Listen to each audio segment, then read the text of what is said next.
Section E last section है, case study question. बहुत ज़्यादा इसमें बच्चे डरते भी हैं कि केस स्टडी क्वेश्चन है, बहुत बड़ा है, लेकिन एक्चुअल में देखा जाए तो जो सबसे सिंपलेस्ट फॉर्म होता है पेपर का, सिंपलेस्ट पार्ट होता है पेपर का, वो केस स्टडी होता है। आपको जो इतनी सारी थ्योरी दी जाती है उसमें बिल्कुल भी नहीं घबराना है, आपको सिंपली पढ़ना है और इससे बहुत ही छोटे छोटे क्वेश्चन पूछे जाते हैं, बस उसको ध्यान से आपको पढ़ना है। जैसे आपको देखो, आप क्वेश्चन को पढ़िए। यहाँ पर एक कोचिंग इंस्टीट्यूट है ऑफ मैथमेटिक्स की, conducts classes in 2 batches, first and second, and fee for rich and poor children are different. कोई कोचिंग क्लास है मैथ के और वहाँ पे फीस जो है रिच और पुअर स्टूडेंट्स के लिए डिफरेंट। फर्स्ट बैच में वहाँ पर 20 पुअर स्टूडेंट्स है एंड 5 रिच चिल्ड्रन है। सेकेंड बैच में 5 पुअर स्टूडेंट्स है और 25 रिच चिल्ड्रन है। टोटल मंथली कलेक्शन जो फी आता है बैच फर्स्ट से वो 9,000 और सेकेंड से आता है 26,000। Assume that each poor child pay rupees X per month and each rich child pay Y per month। तो अगर यहाँ पर देखो फर्स्ट वाले में देखा जाए तो यहाँ पर देखो फर्स्ट वाला बैच, फर्स्ट बैच में हमारे 20 क्या है, पुअर है और 5 रिच चिल्ड्रन है, ठीक। और जो इनकम हो रही है फर्स्ट बैच से वो हो रही है 9,000, ठीक। सेकेंड बैच में जो हमारे रिच हैं वो है 25 और पुअर जो है वो है 5 स्टूडेंट्स और टोटल इनकम हो रही है 26,000, ठीक। अब जो पुअर चिल्ड्रन है, पुअर वाला वो X रुपीस पे कर रहा है और जो हमारा रिच वाला है वो कर रहा है Y रुपीस पर मंथ, ठीक। अब ये हमें बेसिक नॉलेज मिल गई यहाँ से। अब हमें देखो इस पे बेस्ड क्वेश्चन बताना है। सबसे पहले बताया हमें कि रिप्रेजेंट करना है इंफॉर्मेशन को given in the above terms of X and Y.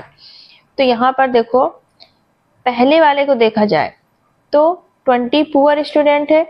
अब एक स्टूडेंट X रुपीस दे रहा है तो 20 स्टूडेंट कितने देंगे, 20 इंटू X हो जाएगा। पुअर वाले हो गए 20X। अब रिच वाला एक स्टूडेंट दे रहा है Y रुपीस तो 5 स्टूडेंट कितने देंगे, 5Y रुपीस, ठीक। अब पहले बैच से टोटल इनकम कितनी आ रही है, 9,000। तो जब हम पुअर वाले और रिच चिल्ड्रन दोनों ही एक बैच में है तो दोनों की जो फीस है वो ऐड कर देंगे तो हमारी कितनी बनेगी, 9,000। तो ये हो गया हमारा फर्स्ट वाला इक्वेशन। सेकेंड वाला है कि इसमें 5 पुअर है यानी कि 5X प्लस 25 रिच यानी कि 25Y रुपीस, टोटल हो रही है इनकम 26,000। तो ये हो गया हमारा फर्स्ट पार्ट, हमने इसको इक्वेशन के फॉर्म में रिप्रेजेंट कर दिया X और Y के फॉर्म में। इसका सेकेंड वाला जो है question, find the monthly fee paid by poor children. अब पुअर चिल्ड्रन कितनी फीस दे रहा था, X रुपी, यानी कि हमें यहाँ पर X की वैल्यू कैलकुलेट करनी है, ठीक है। तो यहाँ पर X की वैल्यू कैलकुलेट करने के लिए हम इन दोनों इक्वेशन का यूज करेंगे। अब यहाँ पर हम एलिमिनेशन मेथड भी यूज कर सकते हैं या फिर सब्स्टिट्यूशन। तो यहाँ पर हम सब्स्टिट्यूशन ना यूज करके हम एलिमिनेशन मेथड का यूज कर रहे हैं, आप सब्स्टिट्यूशन भी कर सकते हैं। तो यहाँ पर हमने लिया पहला equation 20X plus 5Y equal to 9,000। Second equation लिया हमने 5X plus 25Y equal to 26,000। अब हमें निकालना क्या है, X की वैल्यू, यानी कि जो पुअर चाइल्ड की फीस है। तो X हमें रखना होगा, हम Y को एलिमिनेट कर दें। तो Y को एलिमिनेट करने के लिए हमें यहाँ पर 25 है तो यहाँ पर भी 25 ले आए। तो फर्स्ट वाले इक्वेशन में हम 5 का मल्टीप्लाई करेंगे पूरे इक्वेशन में। तो यहाँ पर हमने मल्टीप्लाई कर दिया 5 से, तो क्या हो गया 100X plus 25Y equal to 9 5 45,000। और ये हमने सेकेंड इक्वेशन ऐसे ही रख लिया 5X plus 25Y equal to 26,000, ठीक। अब ये हमने माइनस किया, सब्ट्रैक्ट कर दिया तो यहाँ पे माइनस माइनस साइन चेंज हो जाएंगे। 25Y प्लस का और एक माइनस का दोनों कैंसिल हो गया। 100X माइनस 5X क्या बचा, प्लस के 95X। अब 45,000 से 26,000 माइनस हो जाएंगे तो हमारा कितना बचेगा, 19,000। ठीक, ये हमारा बचा। अब x की निकालनी वैल्यू, तो 19,000 अपॉन 95, 190 तो 200। तो यानी कि पुअर जो स्टूडेंट है, पुअर चिल्ड्रन, उसकी फीस कितनी हो गई, 200 रुपीज पर मंथ। तो ये आ गई हमारा सेकेंड वाला। अब इसमें ऑप्शन में पूछा गया find the difference in the monthly fee paid by poor child and rich child. तो यहाँ पर अगर हमें डिफरेंस बताना है तो हमें y की वैल्यू भी निकालनी होगी। तो देखो x की वैल्यू हमारी 200 है, तो अगर हम x की वैल्यू किसी इक्वेशन में पुट कर दे तो हमारी y की वैल्यू भी मिल जाएगी, और इस तरह से हम डिफरेंस भी निकाल लेंगे। तो फर्स्ट वाले इक्वेशन में हमने x की वैल्यू पुट कर दी 200 प्लस 5y इक्वल टू 9,000। तो ये हो गया आपका 4,000 plus 5y equal to 9,000। 4,000 minus हो जाएगा, तो यानी कि 5y इक्वल टू कितना बचा, 9,000 माइनस 4,000 यानी कि 5,000। तो y इक्वल टू 1,000, यानी कि रिच वाले चिल्ड्रन की है फीस 1,000 रुपीज। तो पुअर और रिच में कितना डिफरेंस हो गया, हमारा डिफरेंस आ जाएगा कितना, 800 रुपीज का हमारा क्या हो गया, डिफरेंस। तो ये सेकेंड वाला पार्ट भी हो गया। अब इसमें थर्ड क्वेश्चन पूछा गया है, if there are 10 poor and 20 rich children in batch second, what is the total monthly collection of fee from second batch। अब अगर सेकेंड बैच में हम, ये थर्ड क्वेश्चन में 20 हमने ले लिए, 10 ले लिए पुअर प्लस 20 ले लिए रिच। अब पुअर यानी कि x यानी कि 10x प्लस रिच यानी कि y। x की वैल्यू हमारी 200 है, तो 10 इंटू 200 प्लस 20 रिच, y की वैल्यू हमारी 1,000 रुपीज। हो गया आपका 2,000 प्लस 20,000, तो यानी कि हमारा 22,000 आ जाएगा हमारा आंसर। तो यानी कि सेकेंड बैच जिसमें हमारे 10 पुअर और 20 रिच चिल्ड्रन होंगे, तो हमारे 22,000 हमारा इनकम बनेगा। तो इस तरह से बहुत ही सिंपल क्वेश्चन था, सिर्फ हमने केस को अच्छी तरह समझा, उसी से हमारी सारी डिटेल्स भी आ गई और हमारा क्वेश्चन सॉल्व हो गया। चलो हम देखते हैं अब इसका नेक्स्ट क्वेश्चन। तो नेक्स्ट क्वेश्चन आपका केस स्टडी है हाइट और डिस्टेंस से। ये है आपका second case study question. Radio towers are used for transmitting a range of communication services including radio and television. The tower will either act as an antenna itself or support one or more antennas on its structure. On a similar concept, a radio station tower was built in two stations A and B. Tower is supported by wire from a point A O. तो देखो ये आपको सिर्फ detail दी है, इसको कुछ नहीं हमें करना है। मेन हमारा क्वेश्चन स्टार्ट होता है यहाँ से। Distance between the base of the tower and the point O is 36 centimetre. यहाँ पर देखो हमारा जो डायग्राम दिख रहा है, तो यहाँ पर टावर और जो टावर का बेस है, ये हमारा है टावर, ठीक, ये बेस हो गया P और ये है पॉइंट O। ये डिस्टेंस दी है 36 सेंट, ठीक। From point A the angle of elevation of the top of the section B, ये हमारा B सेक्शन है, और O पॉइंट से इसका एलिवेशन जो एंगल बन रहा है वो बन रहा है यहाँ पर 30 डिग्री का, ठीक। और ये जो B पॉइंट है, इसका जो एलिवेशन एंगल बन रहा है ये बन रहा है 45 डिग्री, ठीक। अब हमें यहाँ पर बताना क्या है, तो ये जो आपका केस स्टडी क्वेश्चन है, ये बहुत ही बेसिक से क्वेश्चंस होते हैं, बस इसमें हमें अगर डायग्राम बनाना आ गया तो क्वेश्चन हमारा कंप्लीट हो जाता है। तो अगर आप इस पे एक स्पेशल वीडियो चाहते हैं हाइट और डिस्टेंस के, कैसे हम लोग क्वेश्चन को इजीली डायग्राम बना लें और कैसे क्वेश्चन को सॉल्व करें, तो आप कमेंट में जरूर टाइप करिएगा, मैं इसका एक अलग से वीडियो आपके लिए जरूर बनाऊंगी। तो यहाँ पर देखो हमें दिया क्या है, ये हमें डिस्टेंस दे दी गई, एलिवेशन एंगल दे दिए गए। अब फर्स्ट क्वेश्चन में इसमें हमें क्या पूछ लिया गया है कि हमें बताना है find the length of the wire from the point O to the top of section B, यानी कि ये सेक्शन B से O तक जो इस वायर से हमने सपोर्ट किया है, तो इसकी लेंथ बतानी है, यानी कि हमें BO की हमें क्या निकालनी है, लेंथ निकालनी है, ठीक।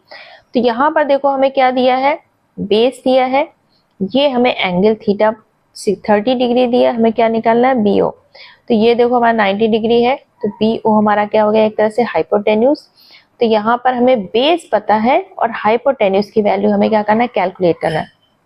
तो हमारा cos थीटा इक्वल टू क्या होता है, बेस अपॉन हाइपोटेन्यूज।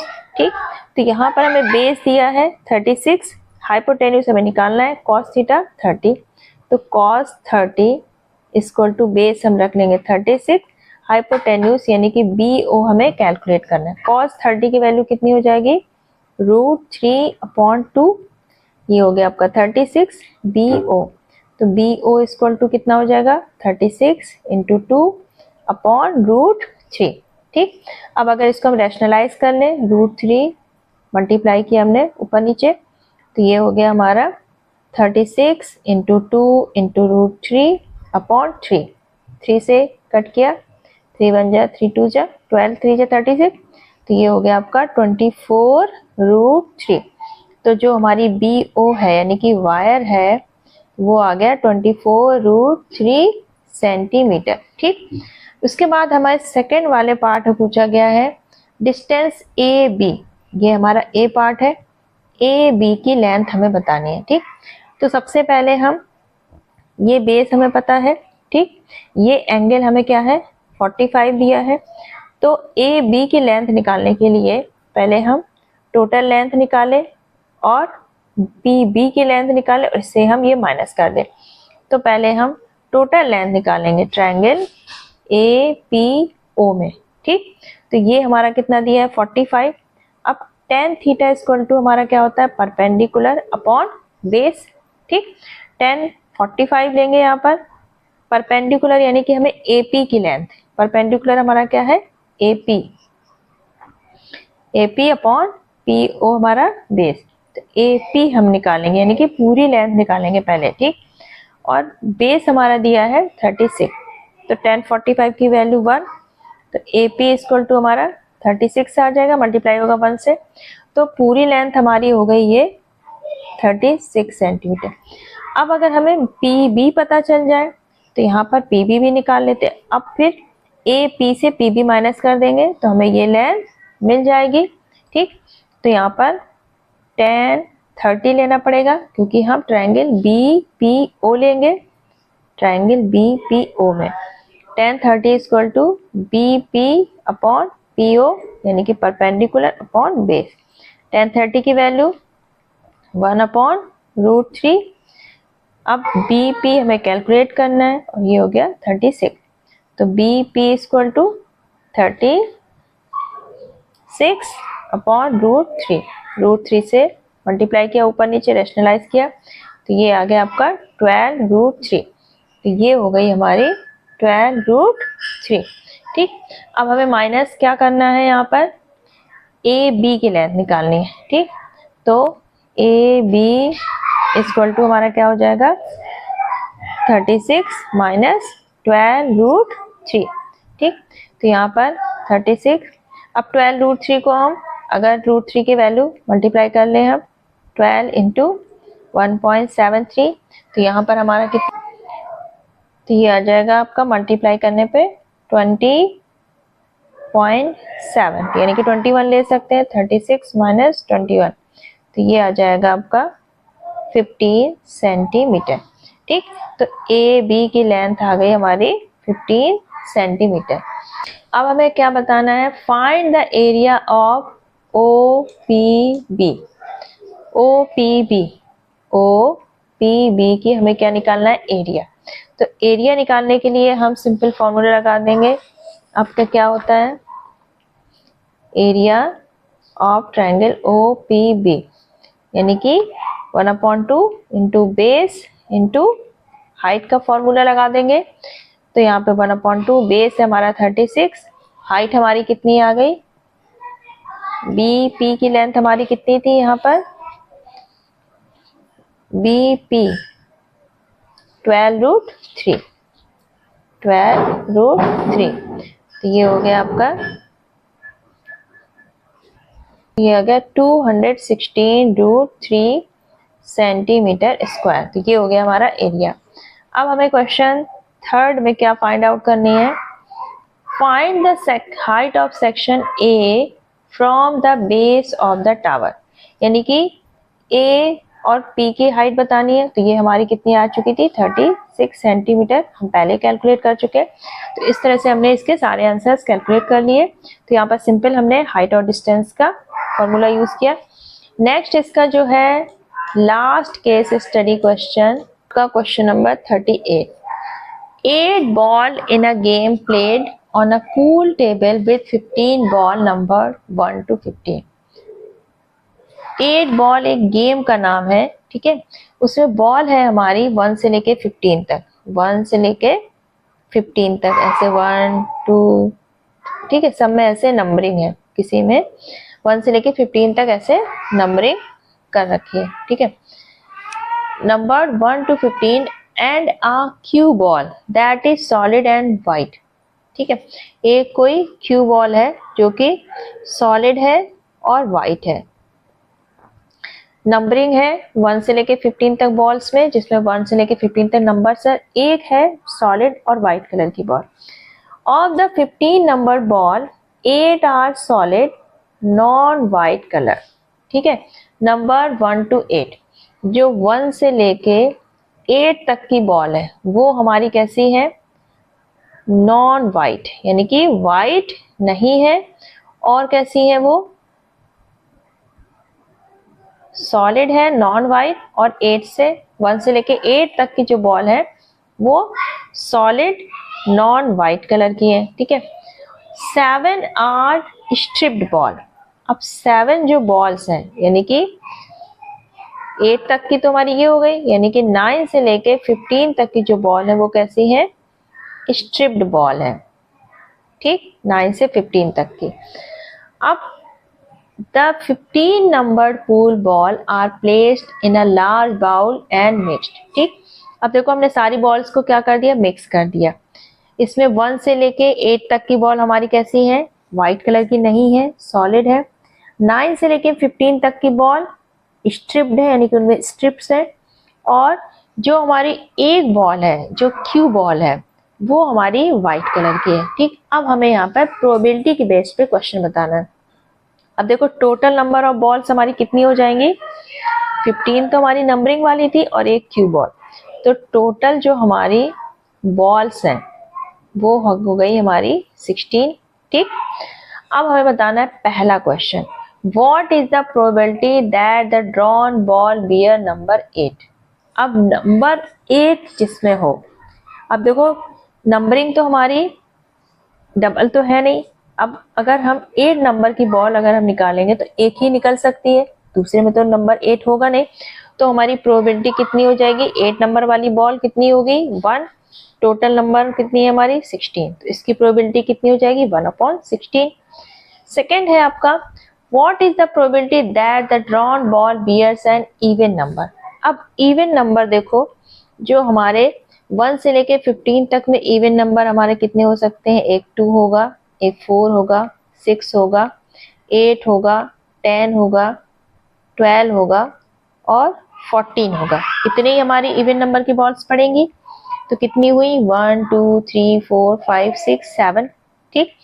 तो 7 प्रोबेबिलिटी, 7 बॉल्स है जो इवन नंबर होगी और टोटल हमारी बॉल कितनी है 16, तो 7/16 हो जाएगा इसका आंसर।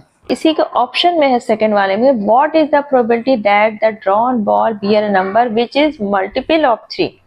अब देखो 3 के मल्टीपल हमारे क्या हो सकते हैं, 3 के मल्टीपल एक तो तुम्हारा 3 हो गया, फिर 6 हो गया, फिर 9 हो गया, 12 हो गया और 15 हो गया। ये हमारे क्या है, 3 के मल्टीपल्स है, ठीक। तो 1 2 3 4 5, ठीक। तो यानी कि हमारी कितनी हो जाएंगी probability, 5/16। Third, what is the probability that the drawn ball is a solid colored and bears an even number। अब देखो solid है, colored है and even number है, तो यहाँ पर solid colored है, यानी कि हमारी जो 8 नंबर तक थी बॉल, 1 से लेके 8 तक थी, वो कैसी थी, सॉलिड थी और कैसी थी वो, नॉन वाइट थी यानी कि कलर्ड थी।